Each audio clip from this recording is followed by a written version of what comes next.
কি হচ্ছে দেখতে পাচ্ছেন তো, নির্বাচন কমিশনেরই হোয়াটসঅ্যাপ চ্যাট লিক হয়ে গেছে।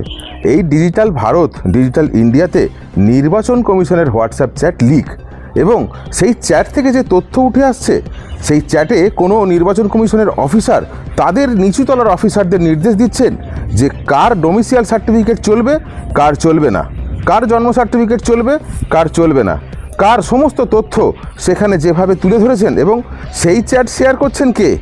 তৃণমূল নেতা অভিষেক বন্দ্যোপাধ্যায়। তাহলে পরিষ্কার হয়ে যাচ্ছে যে সংসদ ভবন চলছে, এত কোটি কোটি টাকা খরচা করে সেই সংসদ ভবনে কোনো আলোচনাই করা বৃথা, যেহেতু হোয়াটসঅ্যাপে আলোচনা হয়ে যাচ্ছে এবং হোয়াটসঅ্যাপ থেকেই নির্ধারিত করা হচ্ছে যে এই দেশে কোন নাগরিক থাকবে এবং কোন নাগরিক থাকবে না। দেখুন কিভাবে অভিষেক বন্দ্যোপাধ্যায় যে শেয়ার করেছে, অভিষেক বন্দ্যোপাধ্যায় যে অভিযোগ তুলছেন তার বিষয়টি দেখুন।